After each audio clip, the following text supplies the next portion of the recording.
Hi, good morning. Good morning, Dr. Hayat.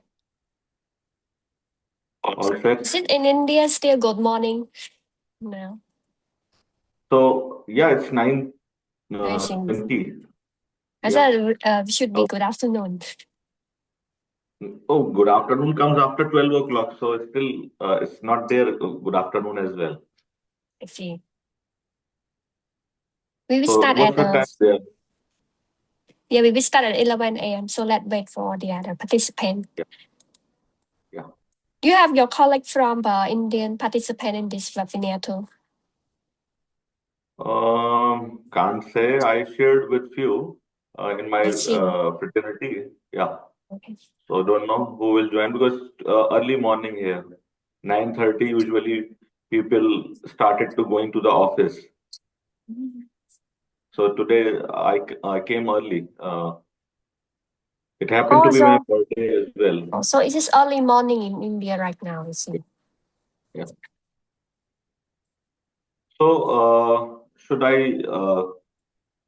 join after 5 minutes? I will introduce a few guidelines and then I will introduce you, welcome you, and then we can start the presentation. Okay. Yeah. So I will join after 5 minutes. Will it be fine? Or keep it? Yeah. What you said.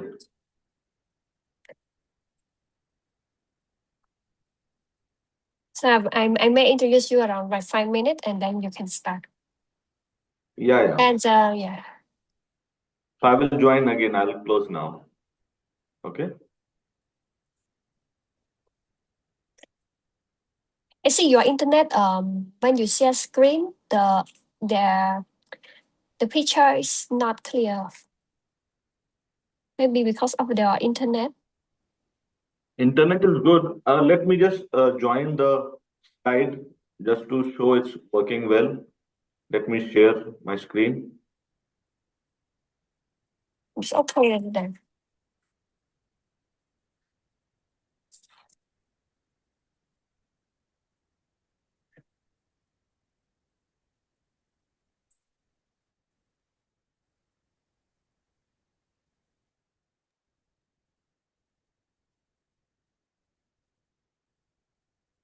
Is it okay now? Yeah, okay now.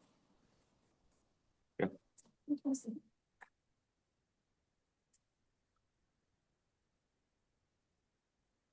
clear now, huh? Yeah, I can see screen. Oh, But yeah. your slide I saw it in blank. Okay. Slide is not clear. Oh, it's clear now. It's clear now. Yeah.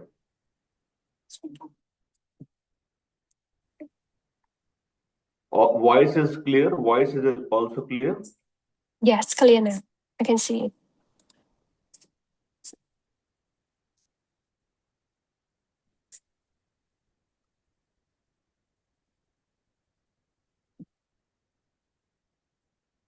And now my photo, my video is better than before. Yeah, better than before. Yeah. Okay. Okay. So Let's wait all for set. another 5 minutes so we can start. Okay. Yeah. So I'll keep this slide open. So when you will say you will introduce me, I will come into the picture, right? I'll keep it open. Yeah.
Hi, Rosika. Okay, so we can start now. Yeah. Okay. So good morning, everyone, and welcome back. This is the last session of our global webinar forum on space power, library diplomacy, AI, and digital transformation in the age of trust information that will be taking place on 22nd and 23rd January. So we in this webinar forum, we bring together many speakers from three major regions, including Asia, Europe, and North America. And once again, my name is Rosika. I am the library manager at Kemet Business School and the chair of the academic library division at the Cambodian Librarian Association. And I will moderating this session. So we are now moving into a session called Library Diplomacy.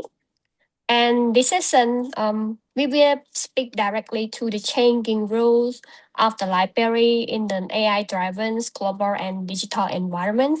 So not only as the information provider, but receive to a trust institution, cultural bridge, and ethical stewards of knowledge. And this presentation will explore the themes such as AI integration, information trust, library diplomacy, technical and soft skill, and the human role alongside AI. So of all this, which are highly relevant to our academic library, especially in emerging and developing context. So before we begin, a few quick housekeeping notes. All participant audio and video are mute, and please use the chat to engage and introduce yourself. And please kindly place your question in the Q&A box, and we will moderate question during the discussion segment.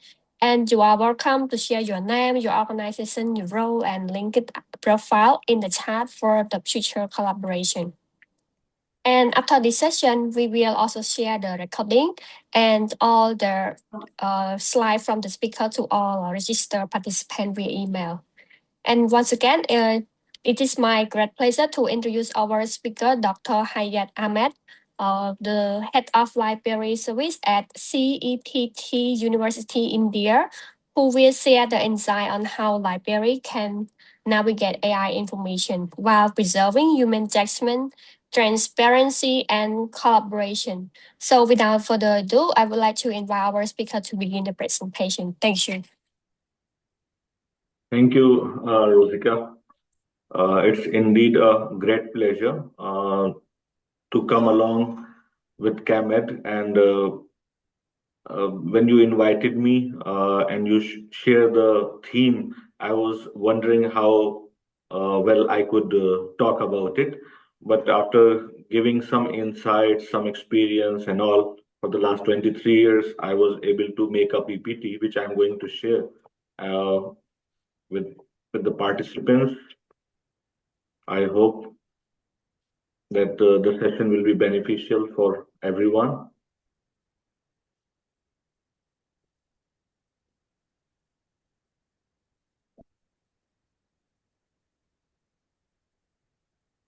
Is it clear now? Can you see this? Yeah, it's clear now. You can proceed. Thank you. So today I want to talk about libraries, trust, and diplomacy in the age of AI. This is not a technical talk about tools, platforms, or software. It's talk about roles, responsibilities, and relationships. AI matters here not because it is a new or impressive thing, but because it puts pressure on systems that were already strained. So libraries have always been diplomatic institutions. We all know that even when we didn't use that word diplomacy, we negotiate the access, balance competing values, and translate between different communities of knowledge. So diplomacy is already there when we are communicating with people. What AI does, it accelerates everything: speed, scale, visibility, and even the risk. It forces us to ask what must remain human, where information systems became increasing automated. So when everything is going at a very fast pace, people are getting the information um, in minutes, in seconds. So what is the role of a library at that moment and role of a librarian at that moment? So this session is an invitation to think about libraries not as passive adopters of AI, but as active stewards of trust in a rapidly shifting information landscape. So let's begin this session with some confusion and curiosity. I think the confusion, curiosity is the mother of various inventions. When we have a need, when we have something to think, then human minds started to make uh, what could be the background. So if it is not an online kind of a setup, I could enjoy asking people what they understand from this picture, but I don't have that luxury. So what I will do, I'll explain what I try to say with this. So there is a human and there is AI. So human, if you see on the left side, this is my photo, which I use for LinkedIn. So it is photoshopped, which is a skill which one needs to get a better picture.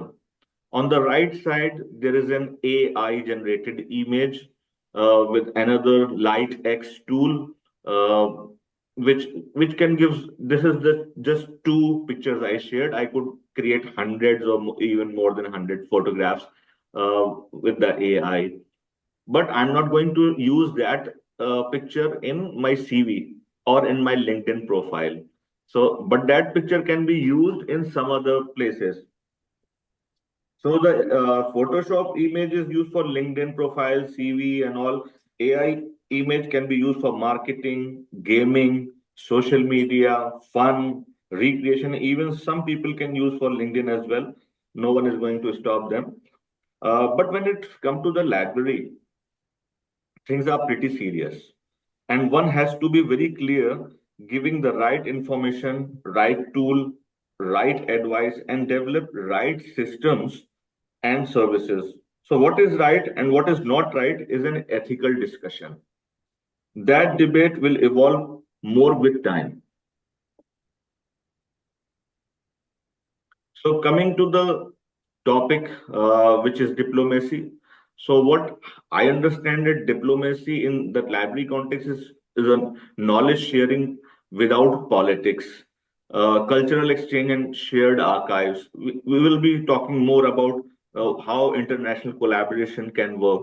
So, to understand what is library diplomacy, I gone through a lot of literature, and after looking, the term remains underexplored, being this deeply rooted in the history of libraries, information, global politics, international relation.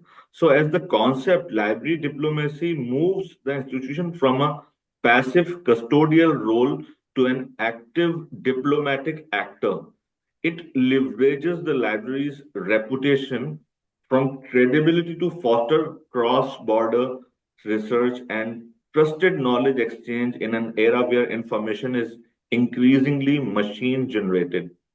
So the definitions are there, the concepts are there.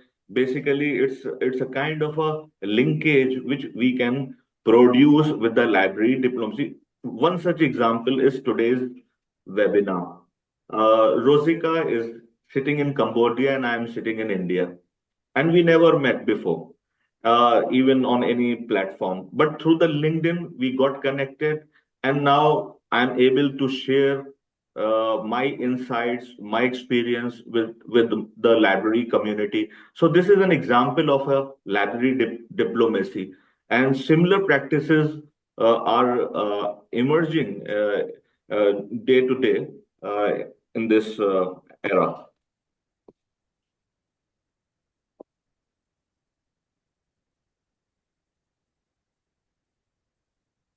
So, what are the global trends? If we look into the global trends, um, there are professional organizations, groups like IFLA and ALA, offer reports, conferences, and resources spotlighting emerging trends worldwide. There are research journals like Library Trends and Journal of Librarianship and Information Science discuss current innovations and challenges. There are online platforms where library professionals share insights on blogs, podcasts, and social media, offering valuable observations on emerging practices.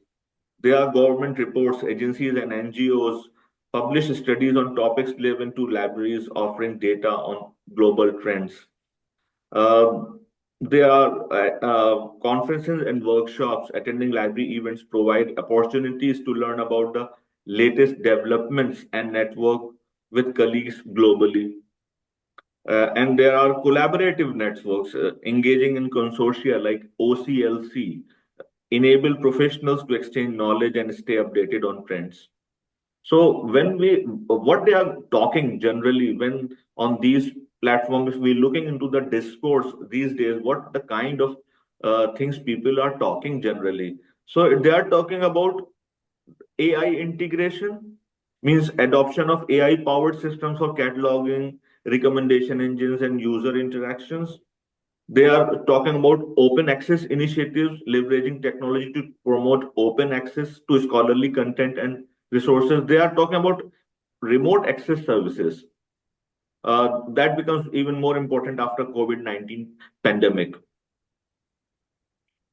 So if we look into the global technological landscape of library services, there is a shift, clearly a shift we call it technical transformation, from digital revolution to technological integration.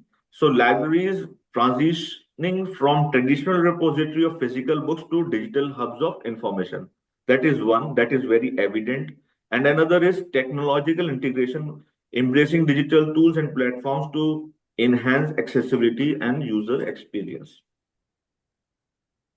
And here comes the important aspect on trusted information, about transparency, how the knowledge was chosen and preserved, how to combat with misinformation.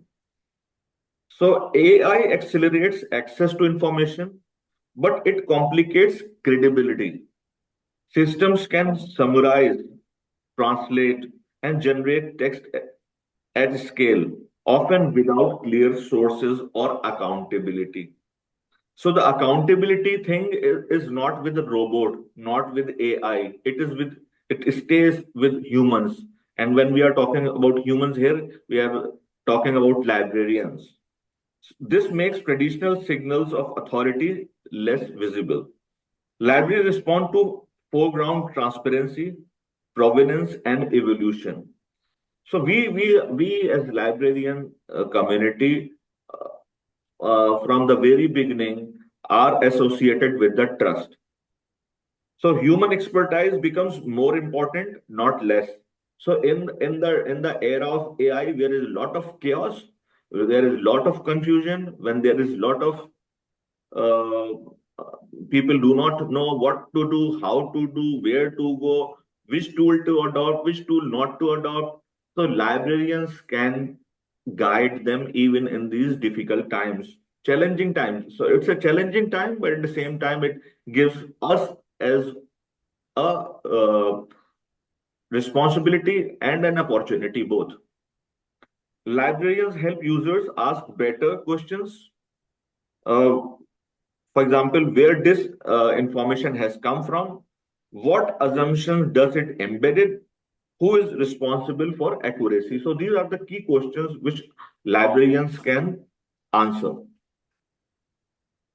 Here comes the important thing. Are librarians equipped to answer all those questions? Do we have those necessary skills? Are our library schools worldwide are teaching us all those things? Although different library schools have different um, curriculum, different set of things, like ALA is teaching something else. Um, in India, there is something else is going on. In Cambodia, I'm sure there is something else is going on. But is there is no common curriculum. But the challenges are such that we all need to understand what is required. So, what is the required skills? So, I'm sure those who are in the library profession, when they see the right side, they will know, okay, some of the things are of their understanding, some of the things which they are doing on a day-to-day basis, some skills they already possess, like integrated library management system, like library systems, koha d and all those things, digital repositories like dspace or print mprint. Then there is user education, information literacy, research skills, social media. Social media is becoming important these days, even for libraries to reach out the community.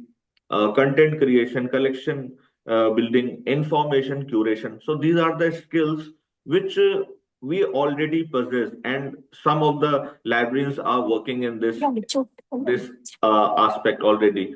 But there are some skills which we need to learn, which we need to possess, which are on the left side, which is data analysis, which is machine learning and AI tools, which is metadata management. So, data analysis is basically an ability to analyze data generated by library systems and user interactions to derive insights and improve services. Machine learning is a familiarity with the machine learning algorithms and AI tools that can enhance library operations, such as recommender system and or predictive analytics. And metadata management is a knowledge of metadata standards and practices to ensure accurate and consistent description and organization of library resources. So these are the skills which are required at present. And not only this, there is uh, two more aspects which in the euphoria of AI people are not thinking much is user experience design and digital preservation. So these are the things which, uh, with my experience and with my uh, in the field, in the library field, uh, I feel is required in the library. Apart from what on the right side, the left side. So these are the skills which are very necessary to stay and survive and take the profession forward. Apart from the technical skills, one more important thing is the soft skills. And when we are talking about soft skills, then three, four, five things are coming to the mind. The first is adaptability, ability to adapt to technological changes and evolving user needs in the digital age. Means we don't need to think that uh, I did cataloging, I did classification, and my job is done. No, it's not going to be that way anymore. Innovation is very much there, willingness to explore and implement innovative solutions to enhance library services and operations.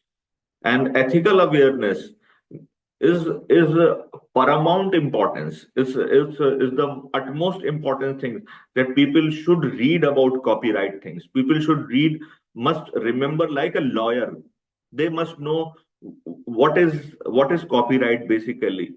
Uh, how much what kind of copyright licenses are there, how many types of licenses are there, and how which license can be used where. So that is the kind of uh, soft skills that are required. Flexibility is required. Collaboration with AI specialist is required. So if you see, in technical skills, there are five elements. I thought data analysis, machine learning, metadata management, user experience, digital preservation, and in soft skill, adaptability, innovation, ethical awareness, flexibility, collaboration with AI specialist. Apart from what we are doing in soft skills like strategic planning, community engagement, presentation skills, continuous learning, customer service, problem solving, leadership, blah, blah, blah. So all those things are good. When you are keeping all those things in your CV are also very good. But when you wanted to take the profession forward and you wanted to negotiate with the situation, when you wanted to get the confidence and trust, these are the necessary skills required. And then the question will come, where to learn. So as I told earlier, that there is no boundaries these days. So you can learn from anywhere. You can learn from your school. You can learn from internet. You can learn from various bodies. But I'm going to tell exactly what I feel are important sources of learning could be. So Udemy offers courses on various technical skills such as library management systems, digital resources management, information retrieval, and content creation. And LITA, which is Library Information Technological Association, offers webinars on online courses focusing on technology-related skills for library professionals. There is LinkedIn Learning, offers a wide range of courses on library management systems, digital resource management, information retrieval, user education, research skills, social media management, and content creation, and more. edX is there, provides courses from universities and institutions around the world on topics like institutional repository management, information literacy instruction, social media management, collection management. Skillshare is there. Library Juice Academy is doing a fabulous job, specialized in online professional development courses for librarians and other information professionals, covering topics like integrated library management systems, digital resource management, and collection management. And definitely American Library Association is there, provides e-learning opportunities, webinars, and online courses on various library and information science topics. Coursera is also offering free courses, at times provides in library information science and other areas for literacy, instruction, research skills, and collection management. So these are different areas where one can develop the online skills and develop the technical skills. And these were not pertinent only to the library. If you wanted to learn about AI tools, that is also there. And if you want to learn, you want to develop soft skills, there is many other platforms are also available. So these are few. I think after the webinar is over, my presentation can be shared with the audiences, and they could go and search all of them. The time does not allowing me to go into details and talking about each and everything. So I'll be moving to the next one and talking about AI, because AI is the thing people are wanted to know more. But I would like to disappoint them by giving a disclaimer that I am not an AI expert. I am learning. I am learning AI. For the last 2 years, I am looking for the tools that can give me the best answers. And with my experience, AI is strong. AI is powerful, but AI is still in infancy. So AI is everywhere.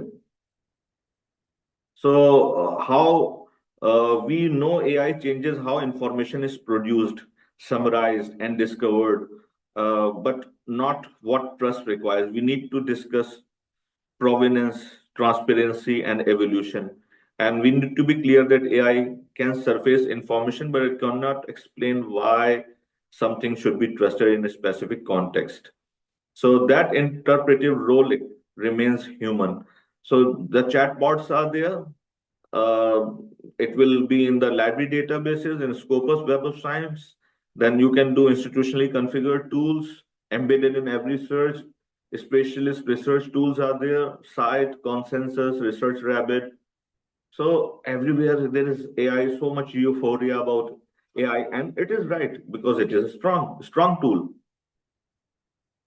And there's many forms of AI.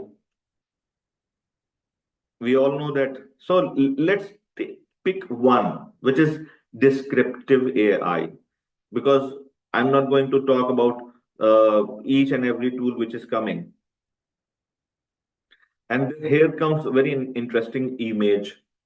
So I wish it is a offline webinar, then I could take a pause and ask the audiences what did they understand from this image.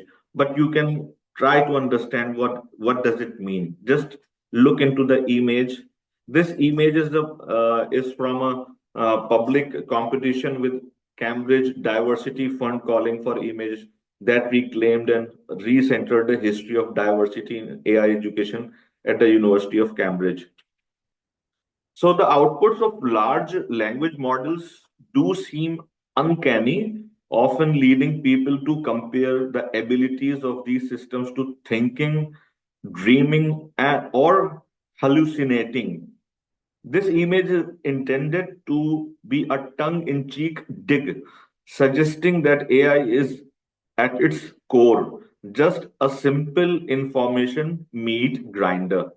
So we are grinding the information, feeding off the words, ideas, and the images on the internet, chopping them up and spitting them back out. The college also makes the point that when we train these models on our biased, inequitable world, the responses we get cannot possibly differ from the biased and inequitable world that made them. So, very interestingly, uh, in a picture, it's trying to tell that although it's looks very fast, very interesting, so many things, but at the end, no individuality is there. And whatever information you get looks similar. Sometimes it's difficult to find what is right and what is not right. So I think that I started with the confusion, and still we are in the confusion. So how this confusion can be gone? What we can do to change the scenario as librarian? So we need to see what kind of tools which are available, and we need to go into the details of each tool. For example, I'm going to talk about scholarly communication now. I'm talking about the tools which are has generated AI. So list of I'm showing list of literature mapping tools, some of it here. Then academic search engine, language models, and I'm giving a reference to one of the guy who did a fabulous job. I met him uh, in Gandhinagar at the international conference. His name is Arunte. He's head data services, Singapore Management University Library. I don't know Rosika and the team knows him or not, but if you ever get a chance to connect with him, try to connect. So he is running a blog musing about librarianship blogs. So that blog is very interesting one, and he is trying to give the people idea about the tools which he experienced and how each tool can be helpful. So people started to work, librarians started to work in this direction that they are evaluating the tools. They are reading out the tools, which is good, which is not good, how to use, how not to use, and all. Another example here I like to give is from HKUST Libraries Guide, Emerging AI Tools for Literature Review.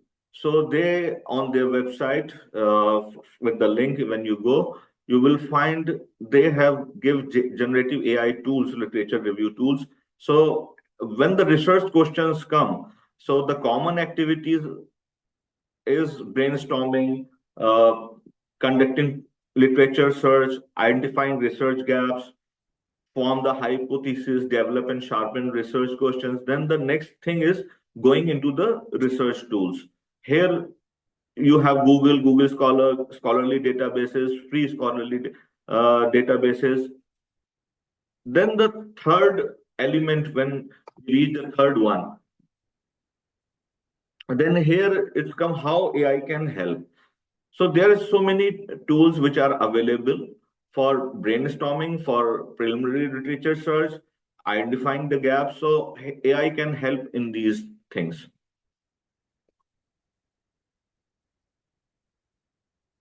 So at each level, you could see that how AI can help you.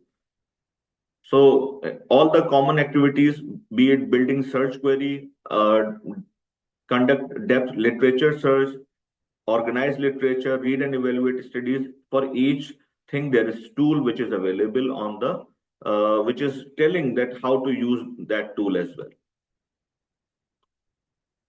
So for right hand side also there is tools available.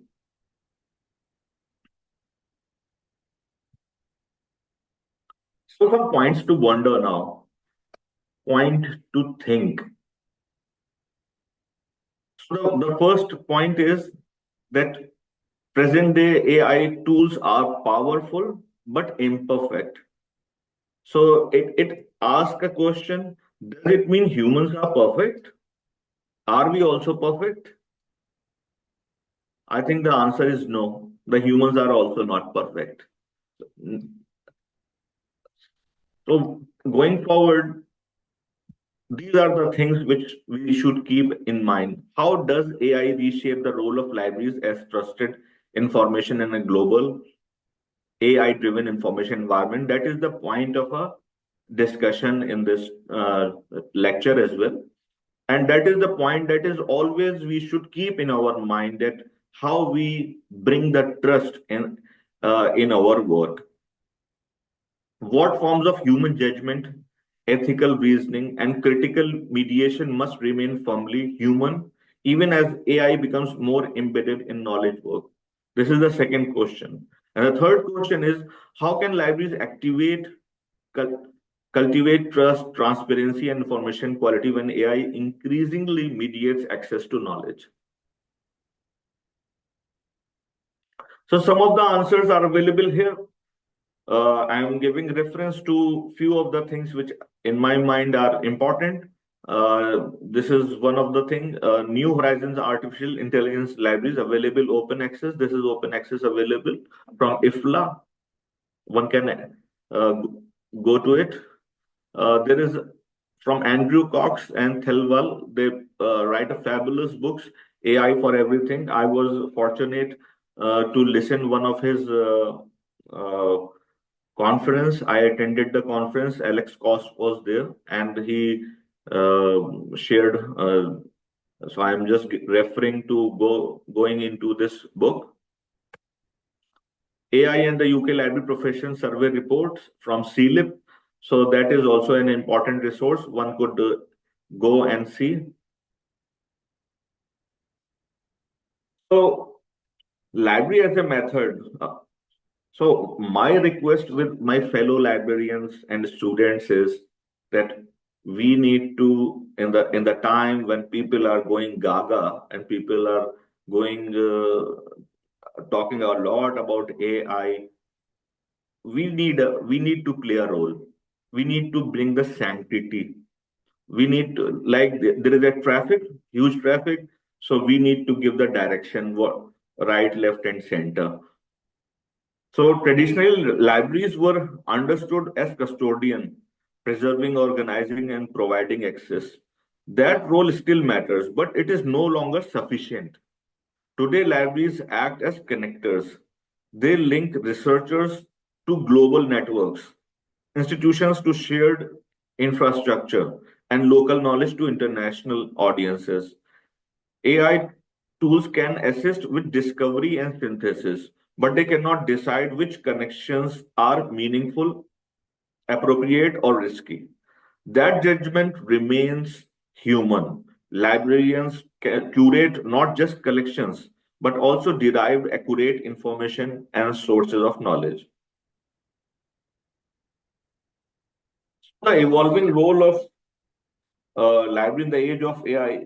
Looking forward, library diplomacy is best understood as strategic mindset. And now, from managing collections to stewarding trust and credibility, from support staff to academic and research partners, from physical spaces to hybrid ecosystem. So these are the things which we need to understand, that our role is changed.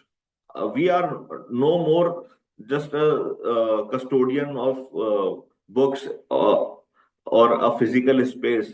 There's so much going on in the dynamic space, in the electronic world, in this era, AI era, that we need to understand all the dynamics and then play a major role.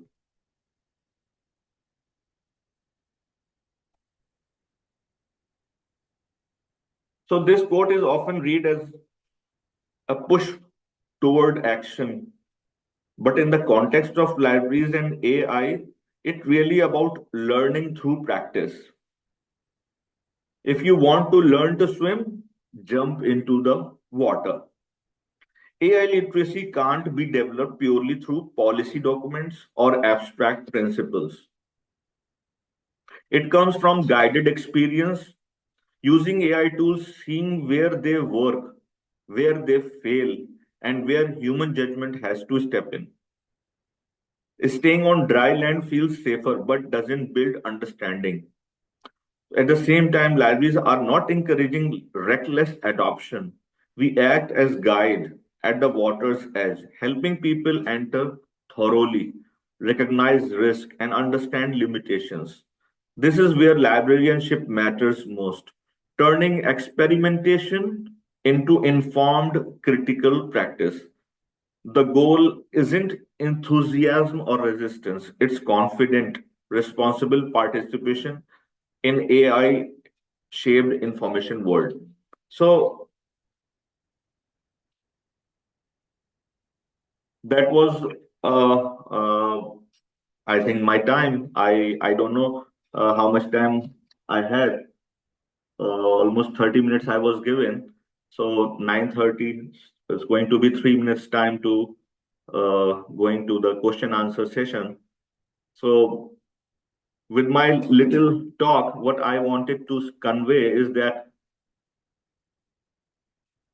no matter how strong AI becomes today or tomorrow, but the role of library will always be there.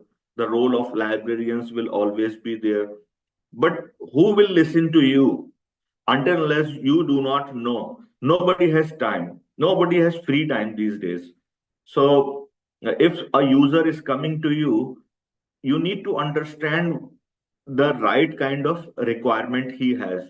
For that, you need to have good communication skills, soft skills, technical skills to have the understanding of subject as well.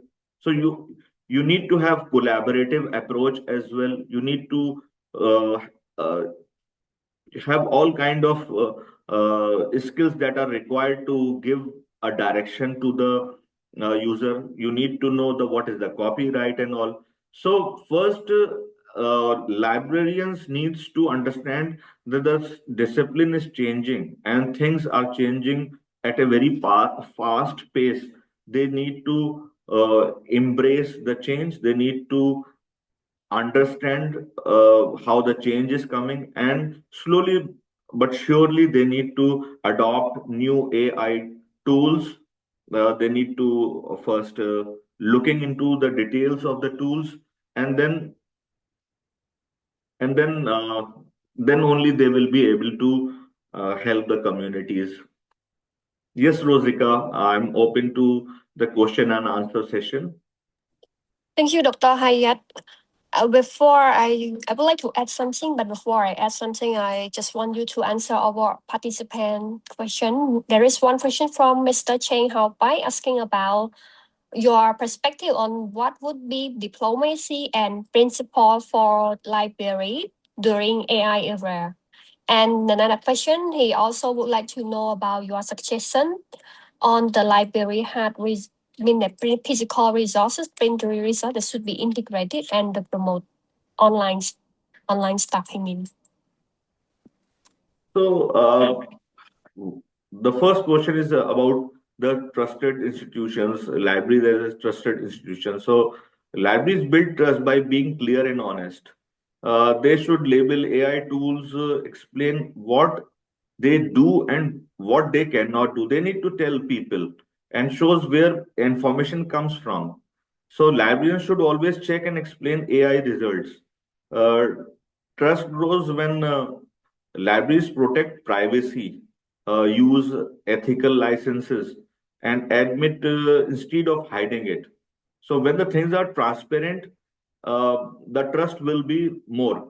So that is what I'm saying, that from the very beginning, the librarians needs to know the game better than the audiences. Then they will be able to guide them better, and then the trust will come. Yeah. Yes, thank you, Dr. Hayat, for the presentation and the eye-opening the things that I catch from your presentation, there is one thing that I'd like to say about the library diplomacy, the situation in Cambodia. We see that in reality, many librarians still struggle in communication and networking, and especially when it comes to connecting beyond the familiar cycle. So when we often see the same voice, same face, the same people, while the other also find it hard to keep up. And in the particularly in the area like library, same sector, and especially the cross-sector collaboration. And in Cambodia, this challenge is even more visible. So when the institution, I give you one example. Many institutions in the university in Cambodia organize event, and even the event related to the book, research, or academic knowledge, the librarian and its own institution are often not informed or invited. And sometimes they don't even know that this event are happening in their own institution. So this shows the real gap between faculty, researcher, and the librarian. And and some librarian, you can see sometimes we are seeing the librarian are lacking the capacity to contribute, and sometimes the librarian themselves feel unsure and step back. But as Dr. Hayat reminds us that the issue is not the lack of platforms, so the librarian is already have access to strong professional network. We have Cambodian Librarian Association in Cambodia. We have which we also is a member of over business chamber in Cambodia, like American Chamber, and we currently also a part of Euro Chamber. And Euro Chamber is a part of European Union. And we are doing a lot like advocacy, and we are trying to engage librarian to be our membership, but they're still lacking people who would like to involve with us. Even we are going to help them to build the visibility to them. And in the international context, we also have American Library Association, ALA, CLEAP, in UK, IFLAR, to the online and the other online platform and conference. So the real challenge is that I hope the decision there will be eye-opening for the other librarians moving from the passive membership to active engagement.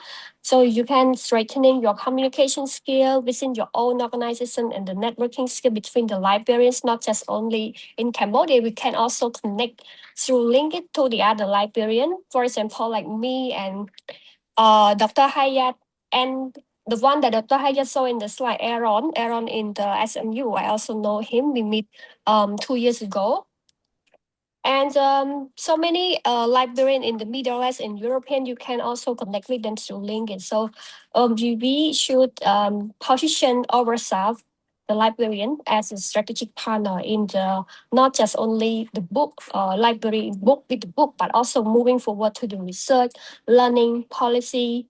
So we would like to support the role. And another example that I would like to add. For the learning platform that Dr. Hayat show us, like we have Udemy, we have the other learning platform. So yesterday I also have our professor sharings that we can also learn from each other by follow many speaker or many people that have the same interest, or maybe you are interested with them when they will sell the daily basic updated information, and also share many resources through networking platform that LinkedIn. So you can create the account and follow the people that you are interested and see what is happening. For example, they would like to share, they can share what they are doing every day, and even you cannot be there, you cannot see them as the inspiration, which is the real gap. We are not going to compete with any people, but this is what we call library diplomacy. So we see, and we see the gap, and we are going to keep evolving and learning, and this is not cost anything as well. And so we also would like to sensei there is the lack of irrelevant, the lack of the structural communication, confidence, and inclusion. So basically this this session, I would like to encourage that the librarian to be perceived of whatever we do and the eye-opening for whatever they are, the knowledge ecosystem in the international organization for the librarian. And you can say another new idea and tool resource that we keep learning naturally. We can say also what really stand out is being a modern librarian is not about balance. So um, we can see that there is a between balance between the technical skills, soft skill, and lifelong learning skills. So basically, the learning does not always have to be formal, and so we encourage everyone to whatever that stake you can also moving forward and not stuck in the traditional mode. I'm so sick when I'm hosting any event and I have to even invite them using the invitation form and sometimes, especially in the ministry, they need the hard copy. But I'm not sure why in the area of 2026 they need this kind of thing. Why don't they just give the ask us to send the e-copy or even something? But this is what we are doing for them to make them the improvements. But we don't charge them anything as well. But there is something that I'd like to say in the Cambodia context, and maybe it's very toxic, not say toxic, but because it's already what is happening in the past, and it still be in traditional term. So I hope that everyone is should come up with another more innovation and less traditional. And then one I have also since there is no more question, I also have some question to emphasize the role of the library and the trust information in in your view. So what concrete action can the academic librarian take today to maintain and increase the AI and how the user discover and consume the information related to the AI? Yeah. So I think take small steps first. Start small. Pick one AI use case and test it carefully within the next few months or year. Train staff with a clear policy about the tool is used and what are its limitation. Learn from the results and then adjust. Real progress comes from thoughtful practice, not from using many tools at once. So I think the important thing is we need to be consistent. We need to be constantly learning what is new, which is coming, going into the depth of it, and then you will be able to guide. Like when this chat GPT thing came, I started straight away take the subscription and spending like 1 to 2 hours each day. Then explore all the possibilities, how I can use it in library things, how I can use in drafting mail, how I can use it in data analysis, how I can use it in, and I realize after a while that although it's a strong tool, but it has its own limitations. In some places it can be beneficial, in some places it cannot be beneficial, and it applied to all the AI tools. We are living in a world which is very fast moving, and there are tools which will be good, but there will be biasness, there will be hallucinations, there will be uh, problems with those tools. So we need to know what is red, what is green, and what is orange. So we could form the policy. We could, as library, we can help the institutions forming policies for AI. AI is still in infancy, but very strong tools from AI. So for example, I was working with my son. He's in grade 10, and he wanted to write an essay. And I give him a topic, which is today's world situation. The topic was on Middle East. So when he searched on on the platform, AI platforms, he found information. But when I gone through the information, I could easily found that there is a narrative with which all that information is coming. So there is a biasness is there.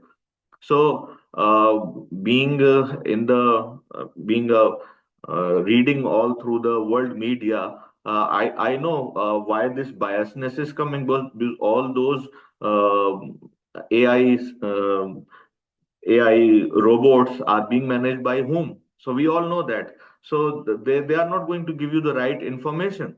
So as librarians, we need to know what are the limitations, what are the problems, where the biasness will come, what is the copyright.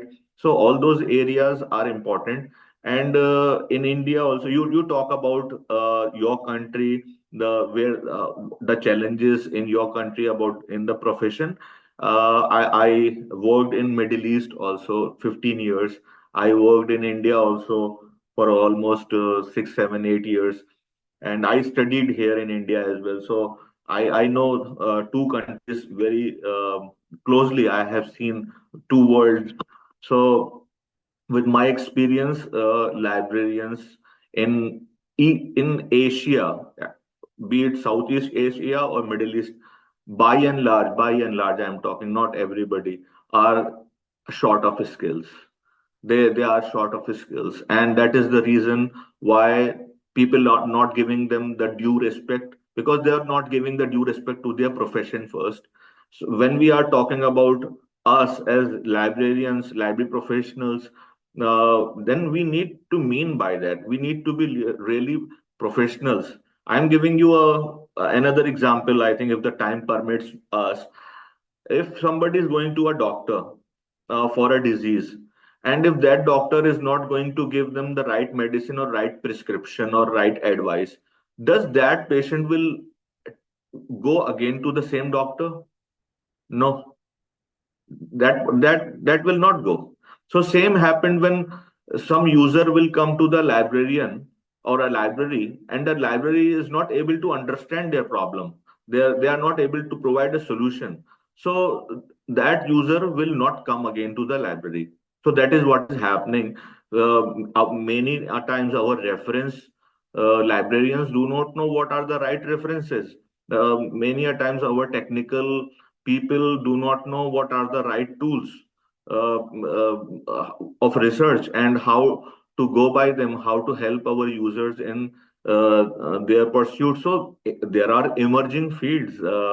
Parallelly, they are working on it. In the West, I have friends. They are telling me that they are not taking librarians anymore into the various fields now. The Many other people are taking over. The IT people are taking the jobs in the industry. So if we are not going to develop our necessary skills in time, we will be out of the scene soon. So, but it's a challenging time, but it's at the same time it's an opportunity for us. So we need to make the most of it. And I'm really happy to see Rosika, you being taking so much efforts and time and taking the matters for your country and for uh, your association, and trying to bridge the gap, trying to bring the efforts to change the scenario. And your this one webinar which you took initiative, and you connected with so many librarians from different countries, raised different voices, and I think we all have same concerns. We all have same problems. We all stuck somewhere similar in similar situations. We are working with people who are good, but they need motivation, they need guidance, they need a spark to do better. And I think with this small speak and this session, I could be able to do some kind of justice with the time, and may be able to convince our audiences that if we wanted to do justice to our profession, we need to embrace the change and pick up necessary skills that are required, and then only we will be able to place us in a better position wherever we are working. Thank you. Yes, thank you, Dr. Hayat. I agree with you 100% on this point. In Cambodia, we don't have a budget from the government to support library yet in the public stat. And in private sector, it depends on the owner of the organization. But not really much as well. But I saw in the Middle East country, they have the policy from the government they have the specific budget to support the library. So all their library are using the latest technology, for example, in the UAE, and I think in India as well. Maybe you have the budget from the government. And so it resulting that the librarian in the developed country, they have access to the global knowledge collaboration, the network like IFLAR. But for some country like emerging country and even smaller like Cambodia, so there is like participation. Even some resulting from the Southeast Asian conference for me, when I got my colleague who worked in the library in the ministry, he says that he cannot go to do the present his research because of like the budget support from his institution. So there is some things that we are going to do some maybe lobby with advocacy with the government. There is a lot of things, and you can see that in Cambodia we don't have the official library information program in Cambodia. So we learn just by the over senior to teach us, and we learn just by from whatever platform that we can. But there is no official from the ministry like the program that are create to train our librarian yet. So I also would like to share what is in our Cambodian context, and we are for me we are working with the working group, education working group in the ITACHAM, because now we are a part of it, and we are going to put this into the white paper and talking to advocates. So the goal is we joining the team to advocate for whatever it takes to the librarians. And my suggestion is just one. This year we are going to calling the large circle of the librarian to join as our members, so we can have a large voice and we can advocate and we can do something better for our country. And I suppose we are moving little by little. So, and again, thank you, Dr. Hayat, for your very provoking and very insightful. And thank you to our participation today. And on behalf of Khmer Business School and also the Cambodian Librarian Association, I would like to thank everyone for your participation. And just want to remind you that if you would like to continue learning and collaborate with our speaker, you can also connect with him via his LinkedIn account. And if you have any question, you can also drop the message to Dr. Hayat with his LinkedIn for the future session. So we look forward to welcome you in our CLA future session. And thank you again, Dr. Hayat, and thank you everyone. So please have a wonderful day ahead. Thank you. Bye-bye. Thank you.